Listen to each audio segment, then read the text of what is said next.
పేర్నాని గారు మీడియా సాక్షిగా అడుగుతుందా, మీడియా ముఖంగా అడగాల్సిన దరిద్రం పట్టింది.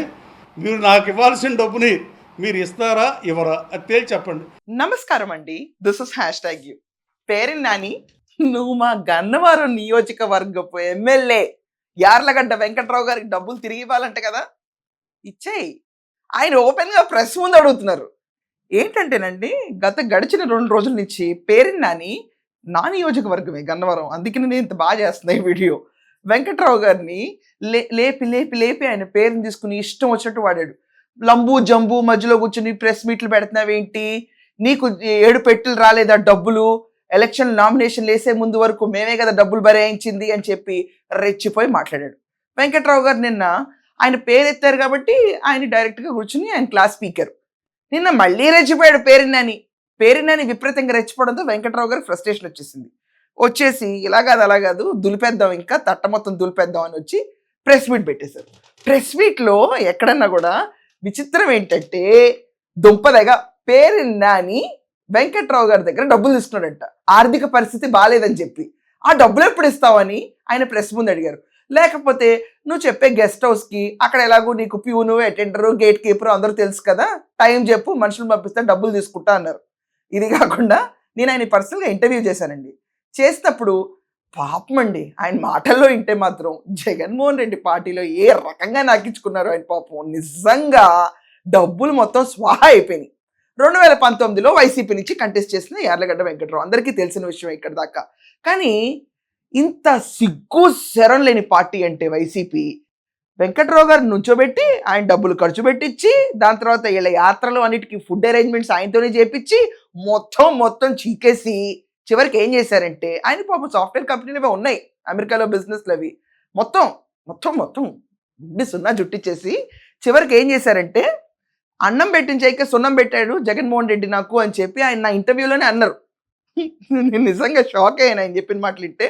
వల్లభనేని వంశీ తీసుకొచ్చి ఎవరిపైన అయితే నుంచున్నారో ఆయనే తీసుకొచ్చేసేసి వల్లభనేని వంశీని, లేకపోతే పోటుగాడు వీరుడు సూర్యుడు అంటే అసెంబ్లీలో కూర్చుని ఇలా నంగి కూర్చునేవాడు. ఆ వల్లభనేని వంశీని తీసుకొచ్చేసి ఇలా పార్టీలో పెట్టుకున్నారు. పాపం దానికి ఆయన పెద్దగా రియాక్ట్ అవ్వాలా, నేను ఎప్పుడు రియాక్ట్ అవ్వడం చూడలా. నారా భువనేశ్వర్ గారిని అంత మాత్రం ఓపెన్గా పార్టీ నుంచి బయటకు వచ్చాడు. బాబోయ్, ఈ రాక్షసుల మధ్యలో నేను ఉండలేను నైను అని చెప్పి బయటకు వచ్చేసారు. వచ్చేసిన తర్వాత ఓపెన్గా, అంటే కాళ్ళు గడ్డాలు పుచ్చుకునే చరిత్ర లేదు నేను చూసినంత వరకు, ఎక్కడా లేదు ఈయనకి. ఓపెన్గా ఆయన ఏమన్నారు, చంద్రబాబు నాయుడు గారు మీకు నా అవసరం ఉంది అనిపిస్తే పిలవండి, నేను వచ్చి జాయిన్ అవుతాను ఓపెన్గా అన్నారు. పిలిచారు, హ్యాపీగా ఎమ్మెల్యే అయిపోయాడు, గెలిచాడు. వల్లభనేని వంశీ 137 రోజులు జైల్లో కూర్చుని బయటకు వచ్చి మొన్నే రంగు వేసుకుని ఇప్పుడు తిరుగుతున్నాడు.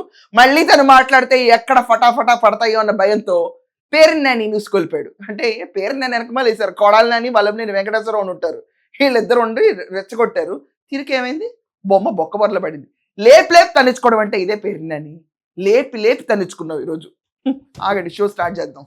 నేనేం నిన్ను అప్పులు అడగలేదే, నేను నీకు అప్పు ఇచ్చానని చెప్పా, నువ్వు నా డబ్బులు నన్ను దివాళా తీసావని చెప్పావు. దివాళా తీసాక పేర్నాని గారు మీడియా సాక్షిగా అడుగుతుందా, మీడియా ముఖంగా అడగాల్సిన దరిద్రం పట్టింది. మీరు నాకు ఇవ్వాల్సిన డబ్బుని మీరు ఇస్తారా ఇవ్వరా అది తేల్చి చెప్పండి. ఇద్దాం అనుకుంటే మీరు చెప్పిన R&B గెస్ట్ హౌస్ అటెండర్ పిఎను ఆయన నాగరాజు గారు కదా, లేదా లంకా వెంకటేశ్వరను పంపించినా నాకు పర్లా.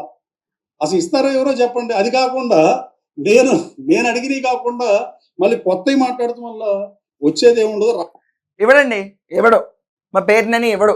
ఆల్రెడీ పదవులు లేవు, మా పార్టీకి దిక్కు లేదు, దివాణా లేదు, ఇంకా కాంగ్రెస్లో కలిపేస్తారేమో అని రూమర్లు ఉన్నాయి మాకు.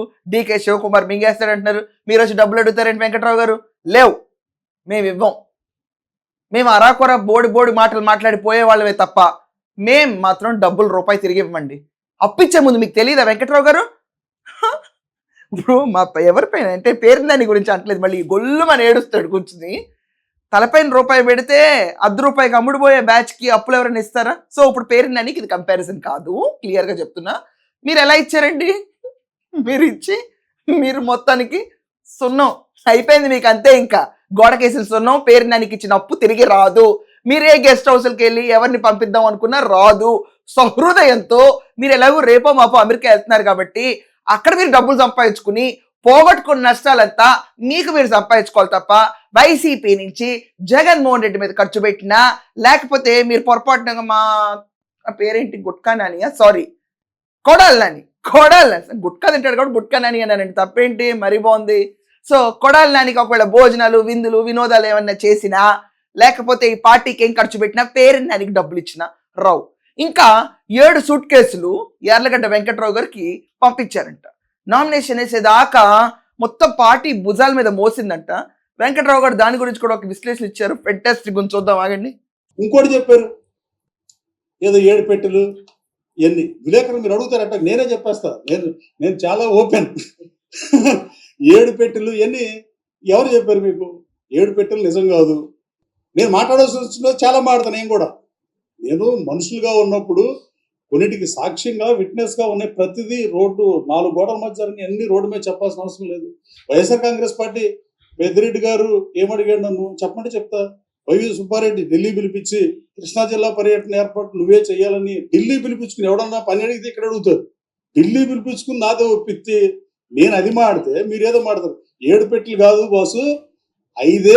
ఆ 5 కూడా నేను పార్లమెంట్ మెంబర్ దగ్గర 2 సార్లు పోటీ చేసిన నేను చందా తీసుకోవాలా, నేను సుస్పష్టంగా చెప్తున్నా, కానీ నువ్వు తీసుకున్నావు అని అన్నా. నేను కట్టుబడి ఉన్నా దానికి.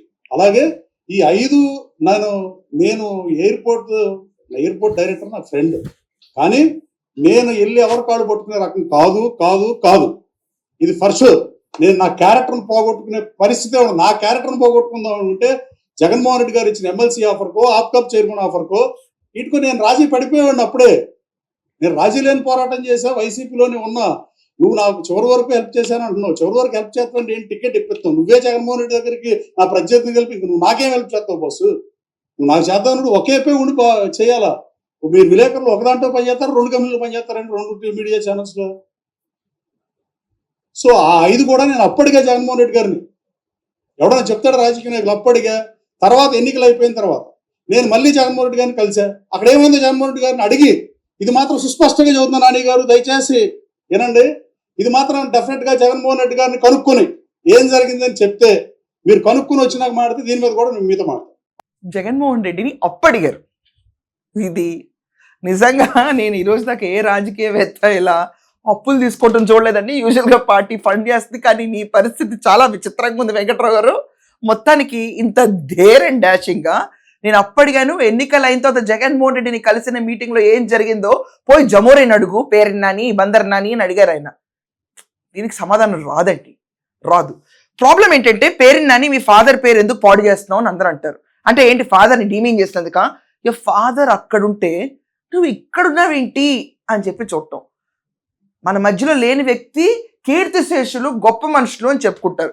సో పేరెన్ నాని వాళ్ళ ఫాదర్ పేరు ఎంతగా ఉండేదో ఈ రోజు పేరెన్ నాని కూర్చుని, పేరుని కిట్టు కూర్చుని ఇలా అందరి దగ్గర అప్పులు తీసుకుని చందాలు కూడా తీసుకున్నాడు. నేను ఆ మాట పైన స్టిక్ అవుతున్నాను అని చెప్పి చెప్తుంటే ఓ అమ్మ వైసీపీ పార్టీ ఇంకా నిజంగానే వెంకట్రావు గారికి ఏదో పెద్ద హెల్ప్ చేశానని చెప్తున్నాడు. ఏ హెల్ప్? వంశీని తీసుకొచ్చా. ఆ క్యాండిడేట్ నుంచుంటాడు అసలు ఈసారి ఎన్నికల్లో. డైరెక్ట్ గా వచ్చి మాట్లాడలేడు. 137 రోజుల ఎఫెక్ట్ ఇంకా అలాగే ఉంది. ఊరికే ఎలా కూర్చుని అని చూసి వెళ్తాడు. ఇంకా క్యాండిడేట్ని పెట్టుకుని మీరు గన్నవరంలో గెలుద్దామని, అది జరగదమ్మా, చరిత్ర అయిపోయింది. సో యార్లగడ్డ వెంకట్రావు గారికి పేరెన్ నాని డబ్బు తిరిగి ఇవ్వాలి. ఇస్తానంటారా ఇవ్వనంటారా? ఇది కమెంట్స్లో ఖచ్చితంగా రాయండి. That's all for now. Thank you.